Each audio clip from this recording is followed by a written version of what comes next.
So now we're going to embark on a critical conversation about the reality of how the fossil fuel industry has embedded itself into local communities, politics, and bodies of accountability to the detriment of local communities.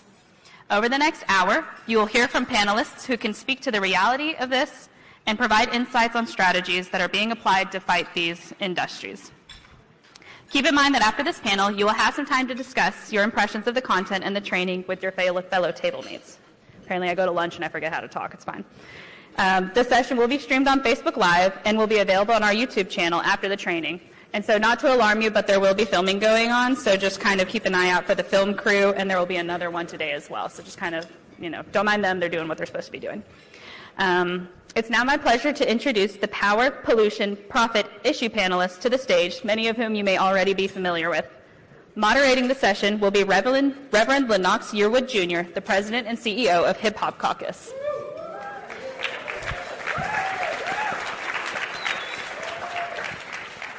And panelists will include Yvette Arellano, the Executive Director of Fenceline Watch,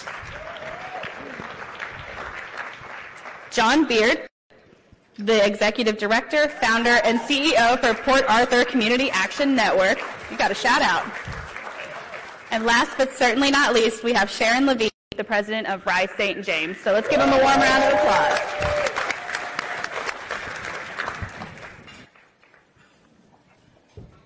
Well, I'm really honored to be here. That was a good, medium good, not hot good introduction or response. Great introduction, but as far as the excitement goes, there you go. I need these frontline, fence line warriors fighting the industry to hear you. Now make some noise. Okay. All right. I know y'all was trying. I didn't want to make sure we get there. It's really an honor to be here. Again, I'm Rev Yearwood, and this conversation we're about to have is something that I believe in. I believe in a conversation with those who are closest to the problem and those who understand what needs to be done. I am honored and thank many of you. About 4 seasons ago, I started a podcast called The Coolest Show, and many of you have made The Coolest Show the top environmental justice podcast in the country, and so I want to thank you for that, sincerely.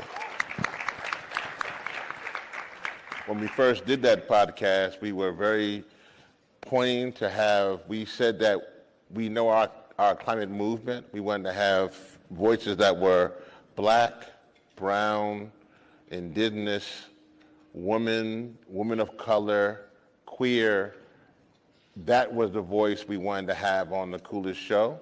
And they said that we would have maybe 5 or 6 episodes, but now that we're in our 4th season, we have too many people to interview. So I hope you go to The Coolest Show and check out the podcast and leave good comments. Don't be wearing me out now. Don't be like Rev ain't speak to me in Houston.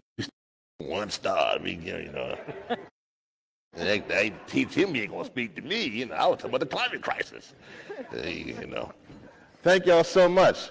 Let's start off here. You heard your lovely introductions, but there's so much more to you. Again, if you are visually impaired, I am an African-American male. I'm wearing a hat, wearing a black suit. My pronouns are he, him, his, and I am glad to be coming to you from primarily the East Coast, from this Piscataway unceded territory in Washington, D.C.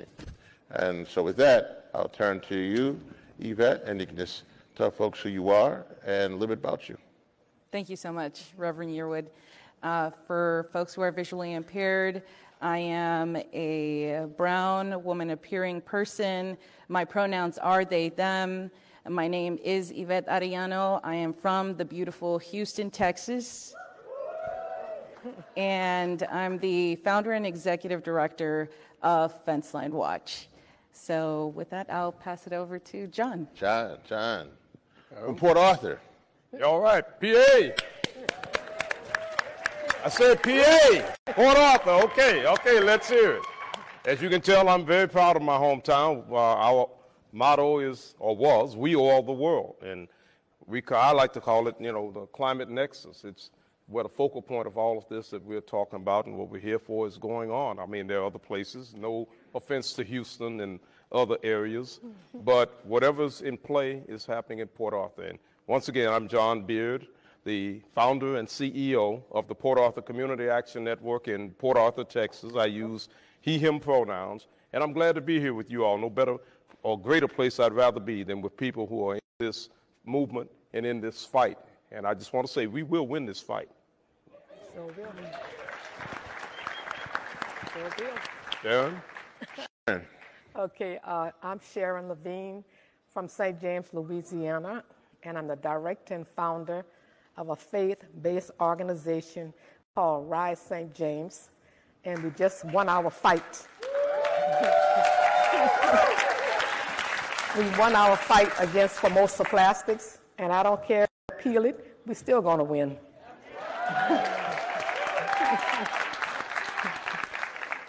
Let's get to it. Let's have some real conversation here. So one of the things that's critical, all of you are from the Gulf South. I'm also from the Gulf South, was born in Shreveport, Louisiana, and raised throughout Louisiana. And the one thing that I know in the Gulf South, that region has been targeted by the fossil fuel industry. Their business plan has been a death sentence for your community. And they have done everything to thwart that.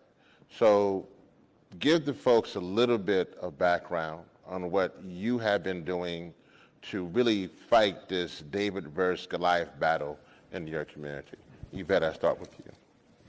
Here, it's no secret that nearly half of our state is not white, and that over half of our, or nearly half of our state speaks a language other than English.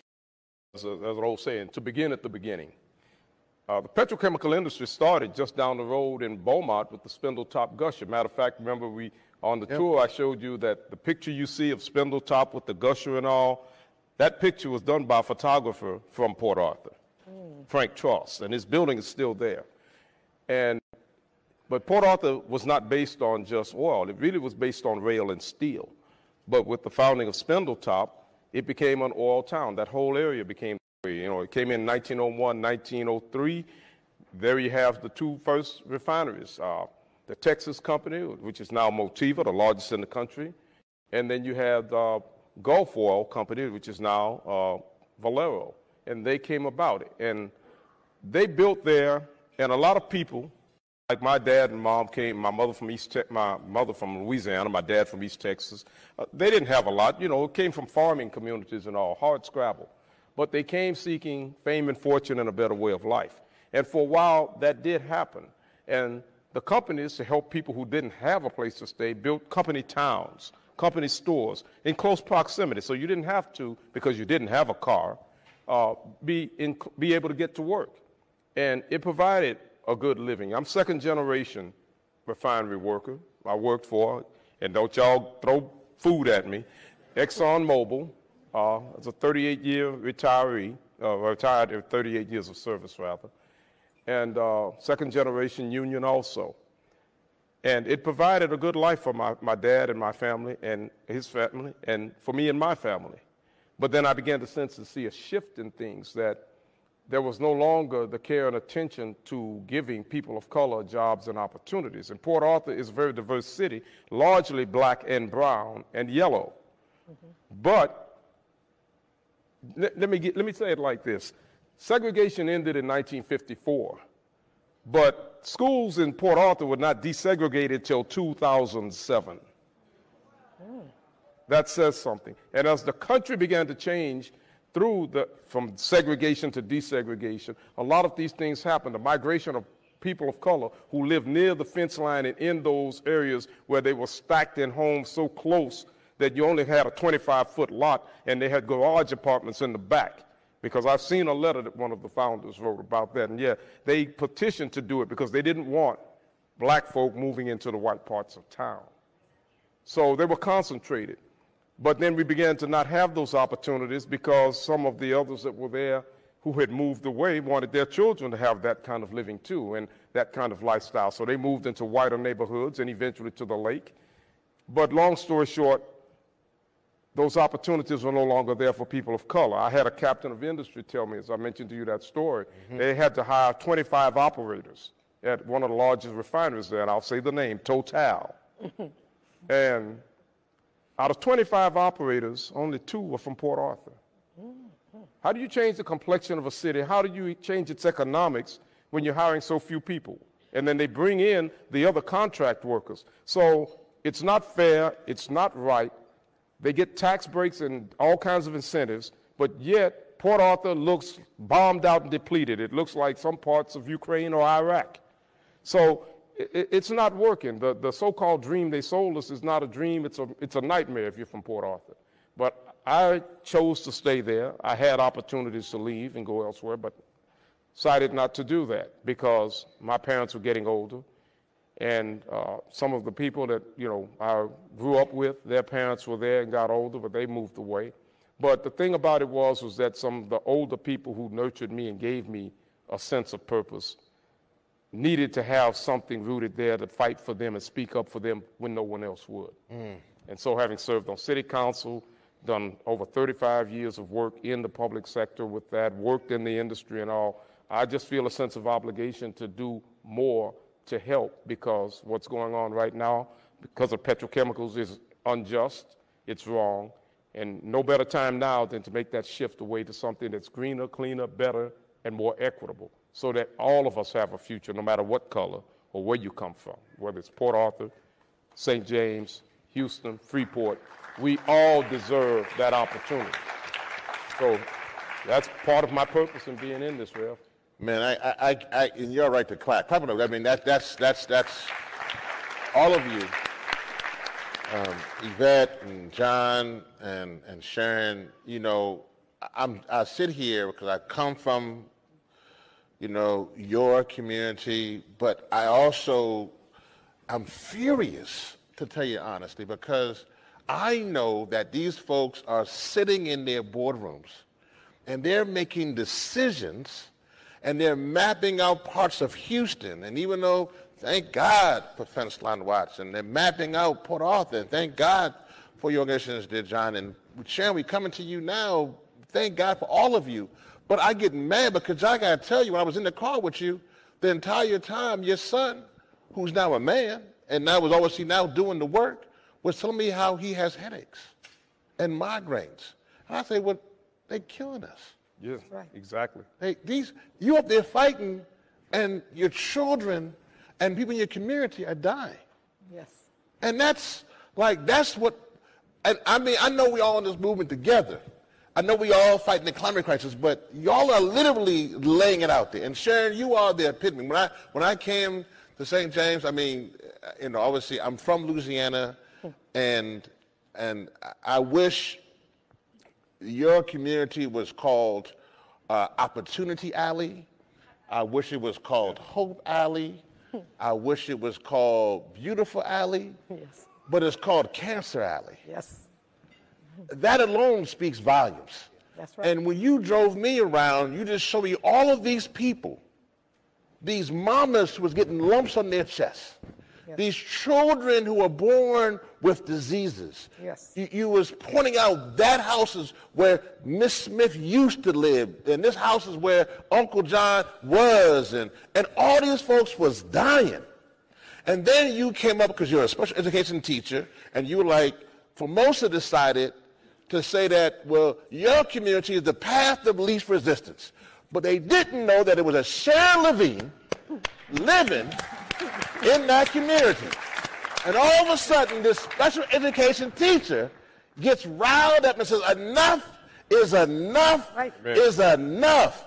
and you begin to gather your little stones like David, and you know what I mean, and get out there with your little T-shirts and start showing up at the homecoming games, and you are a force of nature. But it's the fight that's going on. Tell the folks, because you have now gone on the lore of one of the greatest victories of something that we didn't think would happen, of halting and delaying the Formosa plastics plant. Yes.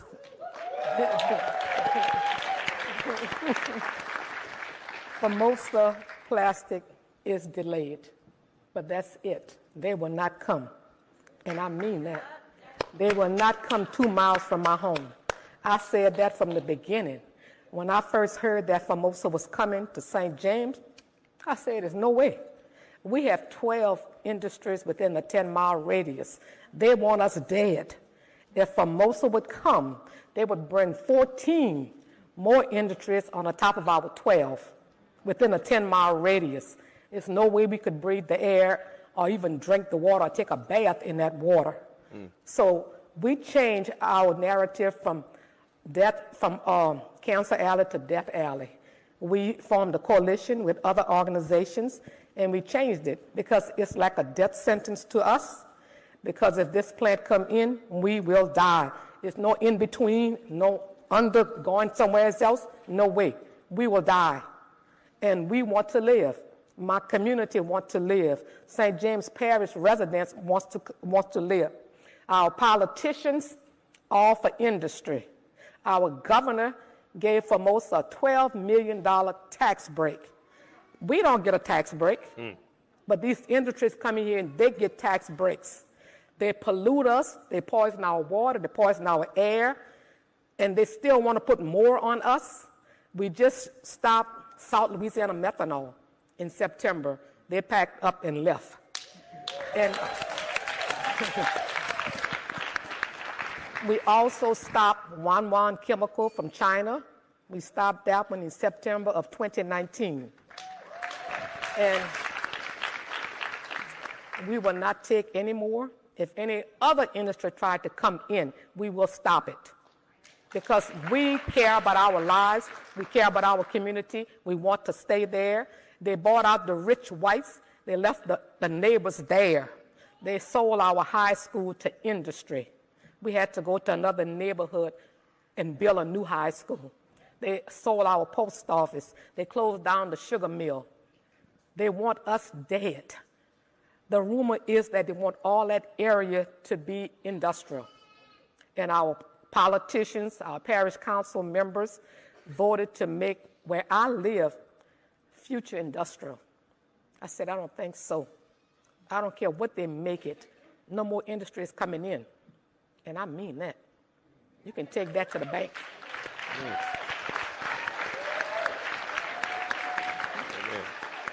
I got to do an editorial note here. I just want to say to the climate movement, if you want to win, you need everybody. But if you get women, and particularly black women, you got a good chance. You got a good chance. I just want to put it out there. I just want to say, I know some of y'all be watching and listening. You know what I mean? I got kind of quiet on that little last part there. You know, that's all right. Thank you so much, Michelle. I got to come back to this stuff about the embedding part. And I want to welcome back down here about solutions and strategies as we give that to the folks. But I want to talk about the embedding part, because this is not a game. We're dealing with some folks who are very tricky, and they will pay for the baseball field. Mm-hmm. They'll come into the community. They will put up health centers. They will, listen, they will give you cancer and then build a health center. Yes, they will. In the same community. Yes, they will. This is how, I mean, I need folk to understand what you're dealing with here. You dealing with folks who are putting profits even before themselves. They are on a suicidal watch. And so I just need you to talk about how they are embedding, because I think people need to understand on the front line and on the fence lines of communities how they put neighbor against neighbor, how they come on and give chump change. And I would say this too, as a climate movement, we need to do better of investing in frontline and first-line communities. Because when they come in there and they're giving $10,000 for some uniforms and they put in the back, whatever that company name is, that they see that. And then they just see us outside picketing and yelling. We got to figure out better strategies. Right. But talk about how they are embedding and how they pitting and how much it ain't been easy now. How you will, I know, come on, we talk, we're going to have some real talk in this conversation. And so how you have been in church and folks in church gave you the evil eye. They couldn't even find a minute in church to let it go. They was finding some bad stuff and they was doing all kind of stuff, and I know that ain't easy for you. No, it's not. I know you don't call me sometimes crying. Yes, I do. When I first started, I used to cry. I don't cry anymore because I know we're going to win. I know. When I first started, you are right, I cried. I cried many nights when I heard Formosa was coming in. Then I went to God and I prayed and I asked God, what should I do? If I should sell my home, if I should sell my land? He told me no. And I asked him, what should I do? I didn't know what to do. He told me to fight. All right. He put a fight in me. Come on now. That Formosa and no other person could take it out of me. That's why the fight is in me. And it's going to stay in me. Just like I said, no more will come. Formosa come to St. James giving these little trinkets to the schools, giving the teacher $7,000 for her class.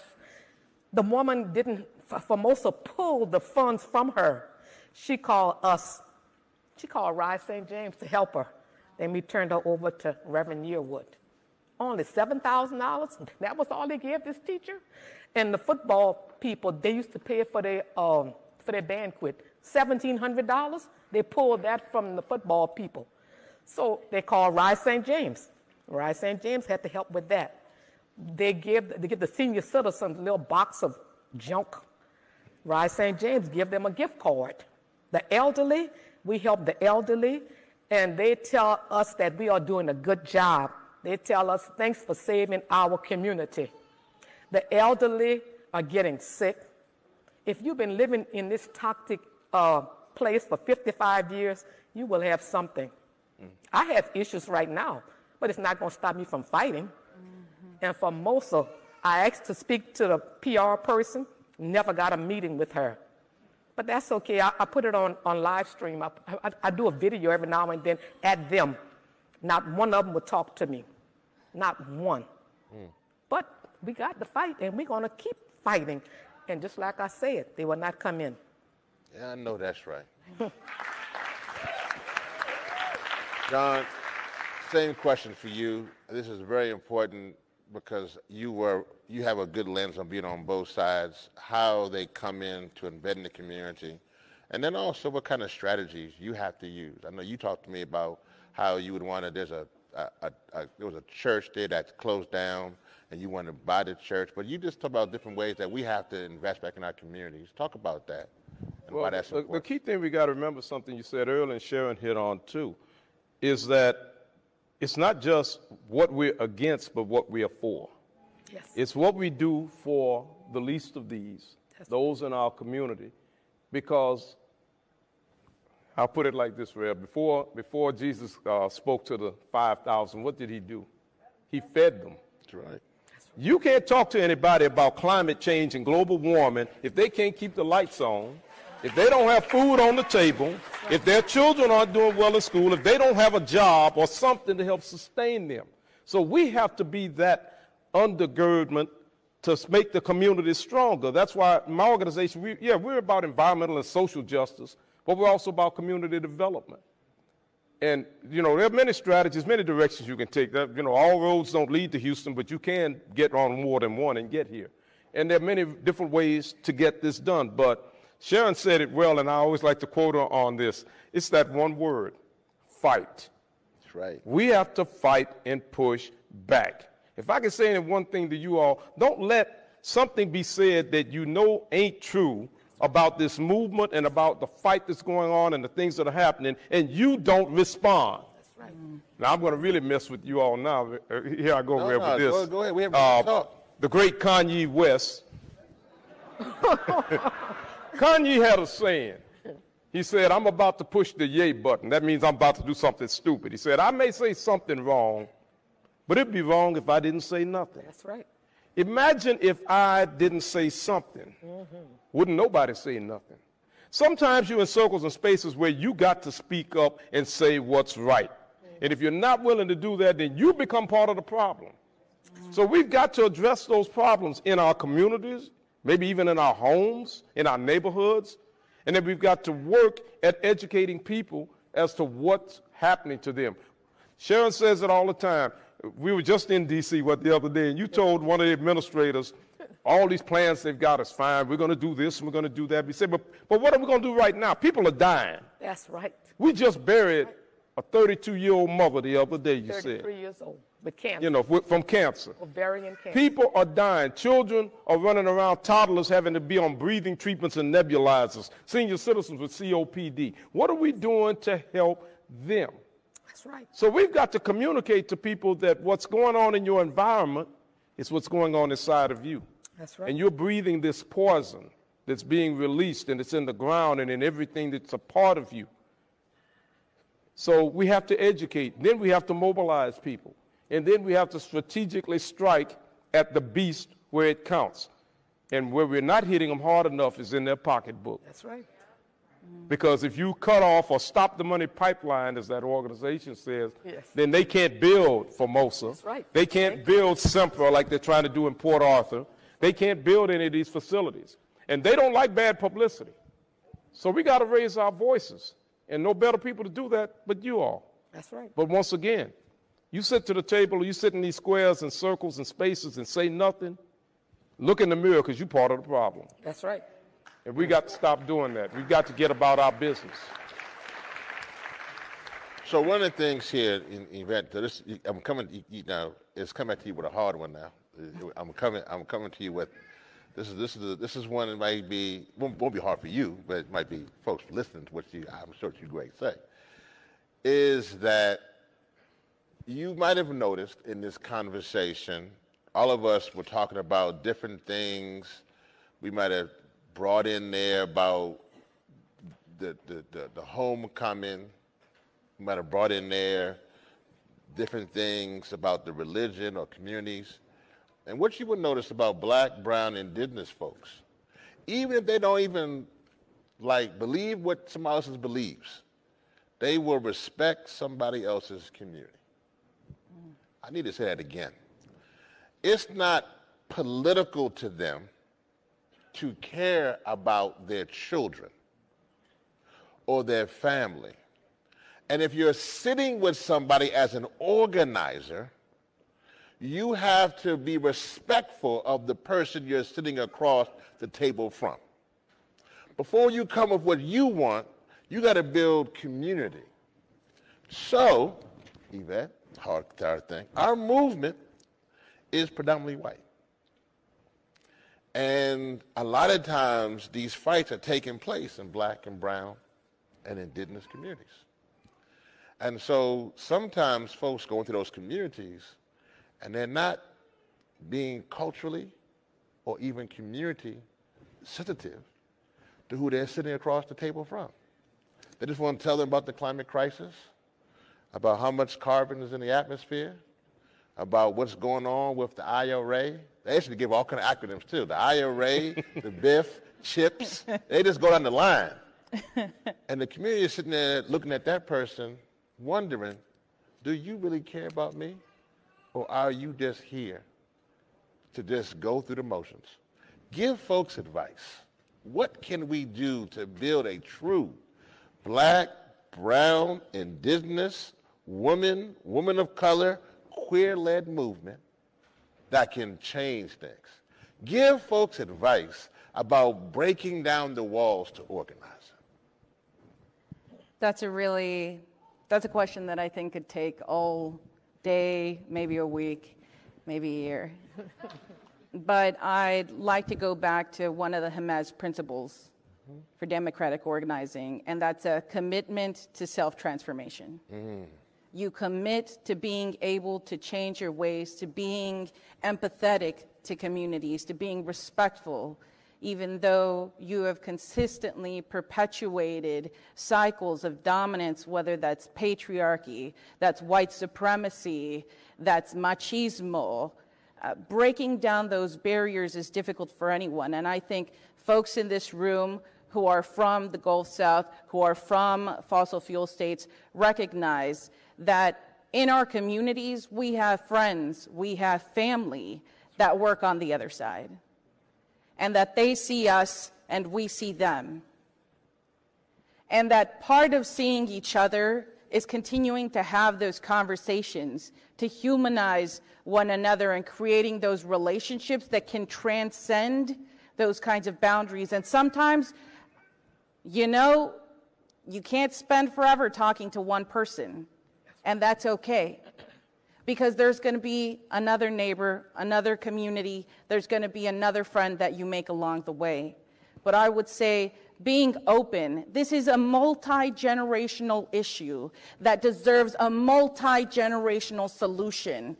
And whether that's cultivating new relationship, because something profound in our EJ movement is the need to transition and the need to grow new leadership in our communities. And we can't continue saying they're too young. We also can't continue saying they're too this, they're too that, they're too old, they're too much in their own beliefs. We have to start understanding that this is a this is an intersectional problem. That our communities are facing gentrification at a time that we're fighting the polluters in our backyard. That we're continuing to see women and women-appearing people be the targets of violence inside of our states. We need to protect our future, and part of that is ingraining the intersectionality within. And this is why we have to get involved in redistricting. We have to get involved in reproductive justice. We have to get involved in education. This is all part of the solution. And that's right. I say this even more vehemently as Fenceline Watch battled redistricting and was able to maintain our community in District I in Houston, Texas, while others wanted to separate our power because they saw ports communities along fossil fuel industries growing in power, not with a president, not with a state rep, but with each other.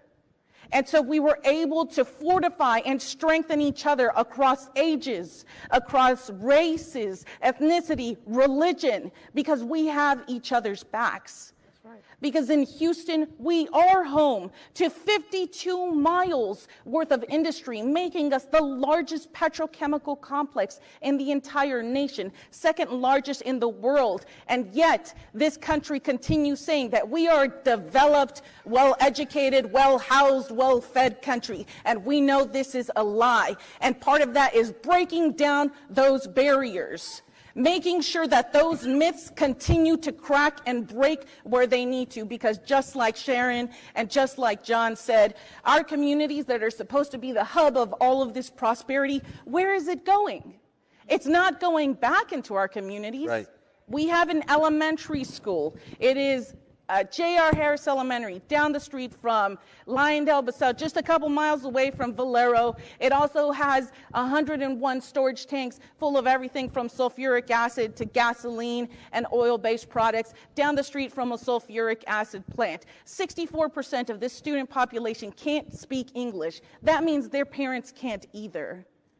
So when are we going to start also lifting the veil off of the community members we see and we know we can't communicate with, and build those bridges where we bring in other folks, whether it's younger folks in the community who are bilingual into our movement, folks who work on immigration issues into our movement, because we know that all of us have a target on our backs, and that target is not far off from being the same entities that continue to tackle us day in and day out. So yes, part of that is sharing our stories, talking to each other, being committed to self-transformation, but also cultivating the leadership, because we need to be multi-generational. We need to protect women's ability to reproduce, as well as we need to protect that choice that exists. Because what the other side doesn't say is that these same chemical and oil facilities are the same ones that are affecting our reproductive abilities, right? They're causing infertility and sterility in our communities. So let's bring them in. Let's bring in that fight. And we are in a major state, Texas.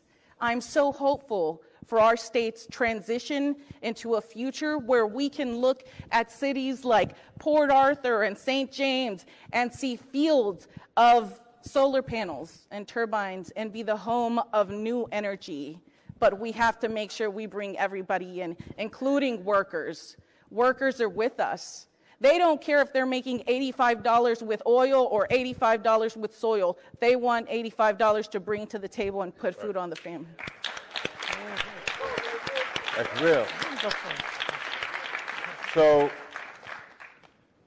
I know we're getting ready to bring this panel to a close. I have a couple more questions.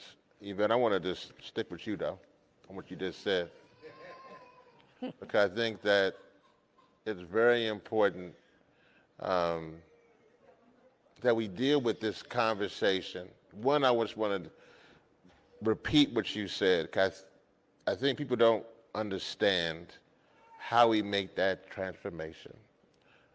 So when people say that climate justice is racial justice, and racial justice is climate justice, when climate justice is women and queer and trans justice, and women and queer and trans justice is climate justice, when people say that housing justice is climate justice, and education justice is climate justice, when it's intersectional, right?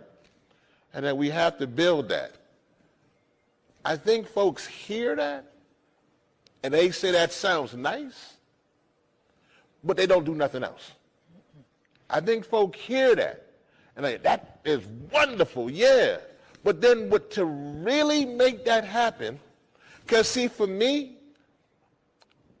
I can tell if you love me by your balance book. I can really tell how much you support me by how much you support me. Right. So the thing for me is that frontline, Fenceline, women of color, black and brown communities are put out front on the front of, can we have real talk for a second?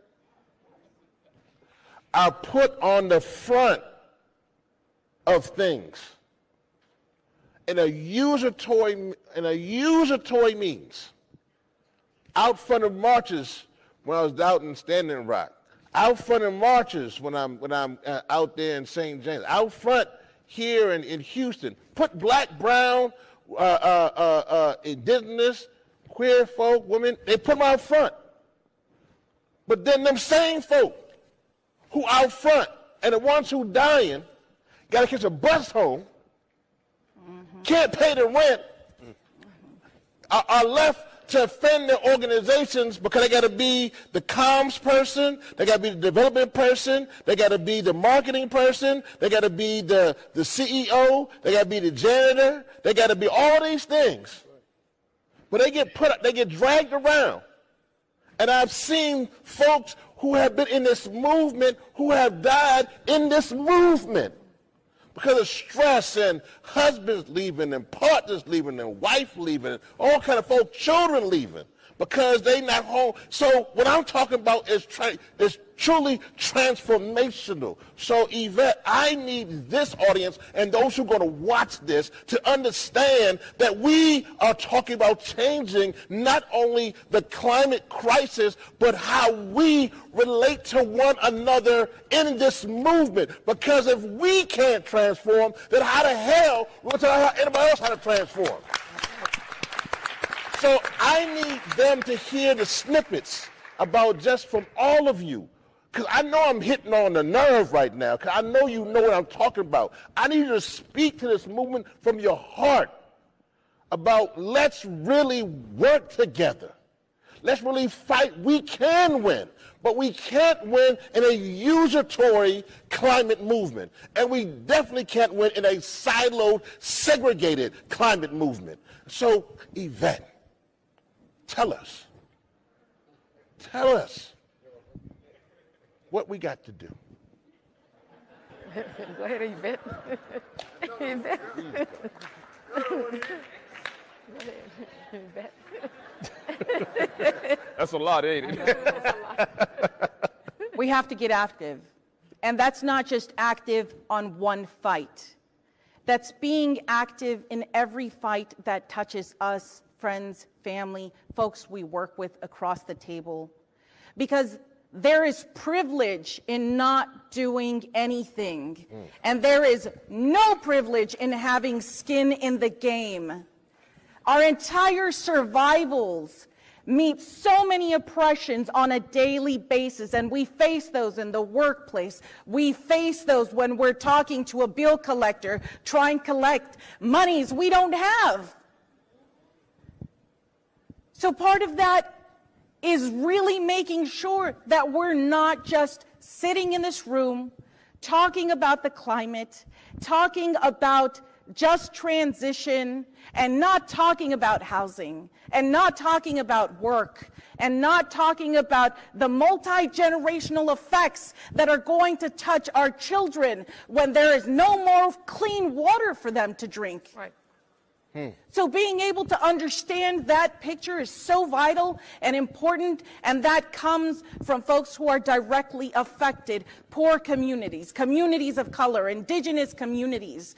And a part of that is being able to listen, not hear, not just sit there and hear someone say what they've got to say, but doing our own homework is the basic means, not going to the person sitting next to you and saying, how can I overcome racism? There's entire history books dedicated to that. And I'll say this, the civil rights movement started in the South. Come on now. And the environmental justice movement started in the South. Why is it that the South keeps banging on people's doors to listen to the change that we have hollered for it to come? So get out of those bubbled silos in those extremely pristine areas. Come and visit our communities. Come and see what is in store for your future community. Because unless you don't see it, unless you don't feel it, you don't smell it, you don't spend meaningful time there, you have no idea what's going on. Lord. You don't have any idea. Woo-wee. John. I just give to you. This is your last word. We're going in line. They say we got the time. So, John, what you want to say as we close this thing out? That's a lot to unpack, Real. That's a lot. Well, we can't. That's a lot. We got to have, because we got to win this thing. I'm going to tell y'all something for real. Facts on this. I'm a real reverend. People be asking, okay, you want hip hop, this and that? They say, Rev, you really real? I find it to be endearing, actually. Brother Pastor Joseph, I find it to be endearing. They be coming to me all the time. Say, you a real reverend? No, you not. And I'd be like, no, I really am. I'm a real reverend. Bona fide. And one of the things I tell them is this: the hardest thing I ever had to do is when you got to bury your child. That's it. That's right. Ever you seen a casket that's no bigger than this table, with an 8 or 9-year-old, and that baby died because of an asthma attack? And you know that 68% of black people live within 30 miles of a coal-fired power plant, and they killing people? And when we say we can't breathe, it ain't just about police brutality, but about the pollution? Then even you question God when you realize, are you people that's dying like dogs in the street? So this ain't no game. Y'all came here to come here to just hang out. I know Climate Reality ain't bring y'all here for that. I know Climate Reality ain't do that. And if they did, then shame on them. But I know they ain't do that. I know y'all came here to have some real talk. Because we can't bring them babies back. But we sure as hell can fight for the babies who are still alive. So, John, I need you to just tell the folks what's next. What's next for you in Port Arthur? And what's next in your heart in this fight? I'm going to take part of that, what Yvette said earlier, about transformation.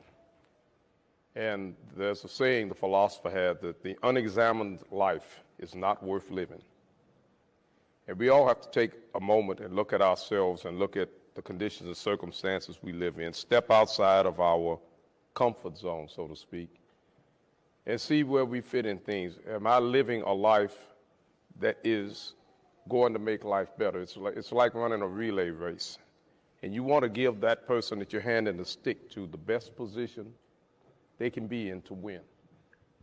So we have to start thinking, what am I doing to contribute to this? Because everybody can't do everything. Everybody can't be Sharon Lavigne or Yvette Arellano or Reverend Yearwood. You know, you got to get in where you fit in, but you have something to do. You have something to contribute. Everybody influences somebody. There's somebody in this room that looked at you and something you either say or do or how you handle yourself influences them. So in order to transform the world, we have to look inward and transform ourselves. And I think the basis of which we have to operate all of this from, that really gets me all the time, it makes me, as we say, get full, is how much do you love? Do you really love your fellow man enough, or your neighbor, as the word says, enough to be able to lay it on the line and fight for them? Not live for them, but die, be willing to die for them. Because guess what? Like you said earlier, they're not building these facilities in River Oaks. They're not building them on Park Avenue in New York. They're not building them in Beverly Hills. They're building them where poor folk are, like you said earlier, where there's a path of least resistance. But when you see that, you got to speak out and say something about it, because eventually the wolf is going to come knock on your door. Because there's only one planet, and we all got to breathe this air. That's right. And whether we're working or not, or whatever we're doing, cut off the air you breathe, or make it so that it's not able to sustain life, and see what happens. It won't matter how much money you got in the bank, or what job you have, or anything like that. And you're going to need somebody. I'm going to give y'all a little self-confession time here. A little over 2 years, or maybe not quite shy of 2 months ago, I was about to give all of this up. I was about to wash my hands, wipe them, throw it away, and don't look back. From the political side, which I'm not fully involved in as I used to be, but even the environmental side, all of this, just basically check out of this except check out of life. But God sends things to happen in your life, or people to you, who put some wind under your wings, who give you a higher vision and goal, and then start making things happen that tell you, you have a greater purpose, you have a mission, you have a cause to serve bigger than yourself to help somebody else. So one of my favorite songwriters is a blind guitarist named Raul Midon. And the song that always gets me that he sings when I kind of get a little low, and we all do, is Pick Somebody Up. No matter what you're doing, because we all get tired, we all get burdened with the vagaries of life. But that's the time we have to reach out and join hands and uphold you. When I can't walk, you need to pick me up and help me walk. That's right. When I can't breathe, you need to be there to find out why and help me so that I can breathe, so that we can do this. Because the healing has to begin with self-transformation within, like you said. So we have to change. And we can all change. That's right. Because without change, you don't grow. And what happens to things that don't grow? They die. That's right. So before I leave here, and before you leave, we got to put something in the ground. We got to put something in somebody else's heart, plant a seed, so that this movement and what we're trying to do can grow to be stronger and better. And we've got to cast aside artificial differences. It ain't about color. Because it don't matter what color you are, you got to inhale and exhale. That's right. It don't matter. That's right. And it's not about these preconceived notions of who we are and what we are. We have to set those things aside and seek the humanity in each and every one of us and realize that my fight is your fight. That's right. That's why we went to D.C. the other day with you and others. It wasn't about just St. James or Port Arthur. It's about all of us, because eventually, like I said, it's going to come to your door. It's going to come to your chest. And we have to be willing to fight for that which we believe is right, because if we're not willing to, as the saying goes, if you don't stand for something, you will fall for anything. And we can no longer afford that luxury, not if we're going to. So like I said in the beginning, the future of this planet, the future of humanity rests in our hands. The question of the hour is, what are you going to do? That's real. What are you? That's right. You going to do? That's real. Ms. Sharon, you get the last word in this process, and I hope everybody's as full as I am after this conversation. I know you are. And I just want to say this too. I'm glad I hear a baby, and I want to say we need more babies, because I'm not really with the sanitized environment. So this is just a little thing, and this is from me. I'm going to go out here on groups I work with, and obviously groups you work with. We need to have meetings where there are children and babies and all kind of folks. I ain't got nothing against Marriott. I know y'all did. I'm sure they appreciate y'all a lot. But there's also Texas Southern right around the corner. And so we need to, they got nice ballrooms too, that they can set up mics and cameras and lights there also. And we need to really show, even in how we doing this work.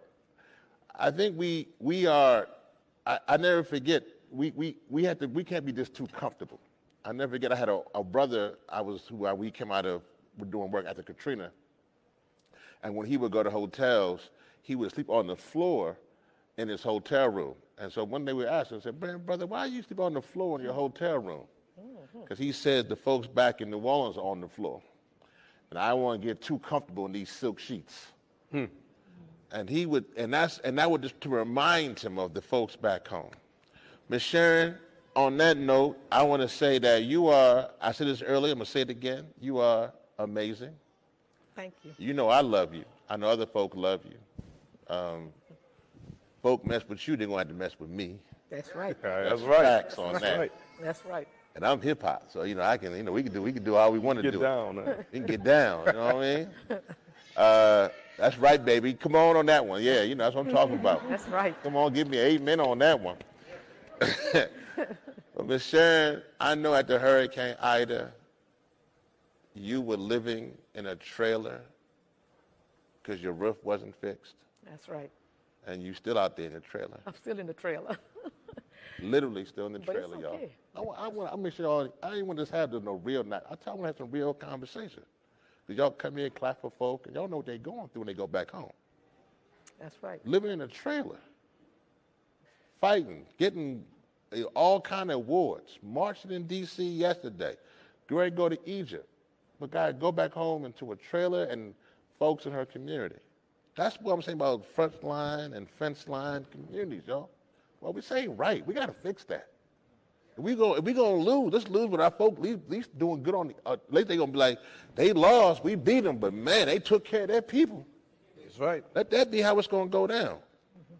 So, Ms. Sharon, I want to give you the last word here. Dr. Martin Luther King said it best. Where do we go from here? Community or chaos? I believe we're gonna win. You said we're gonna fight, but talk to the people, because I'm gonna give them real talk about what's in your heart, what we got to do as a community to work together. I would say, first, seek the Almighty. That's the key to all your fights. That's the key to your success. That's why we are winning, because He leads us, He guides us. He wakes me up in the middle of the night and tells me what to do. He put the chemical of the month into my mind. Now it's in our third month, we have the chemical of the month. Your voice can make a difference.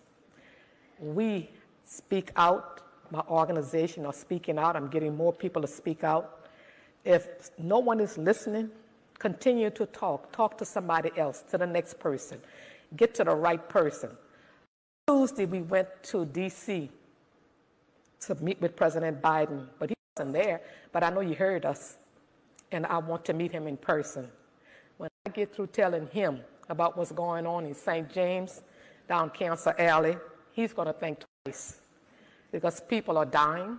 We used to have one funeral a month.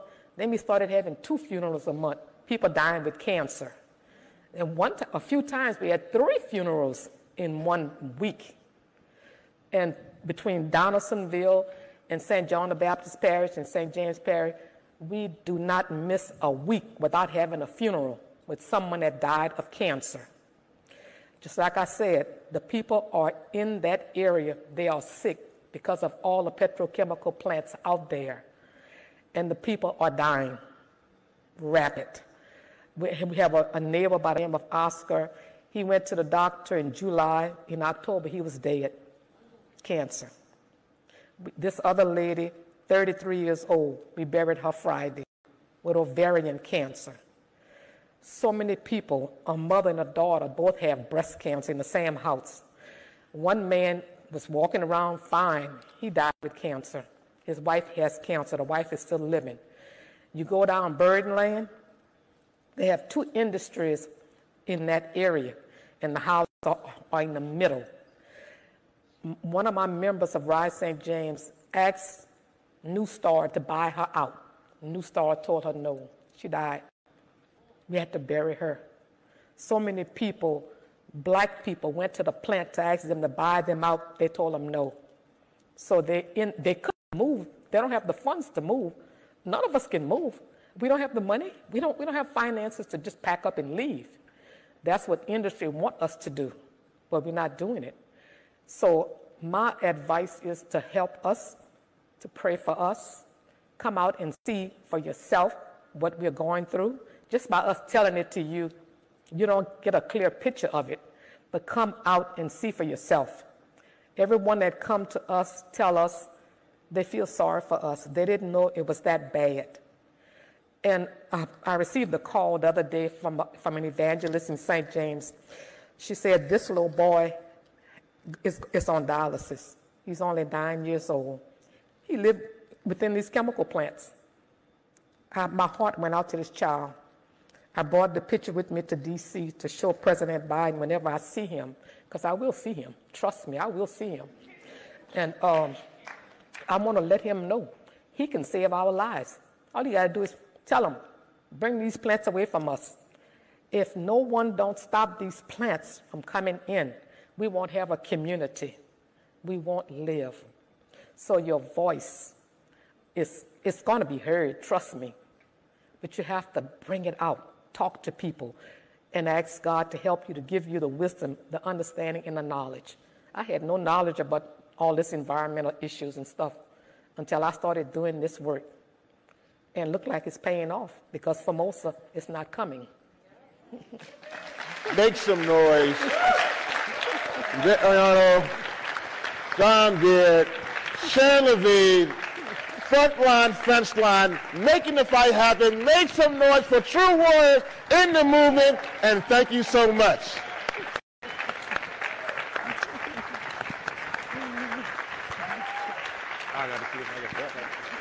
I know, right? Go out this way?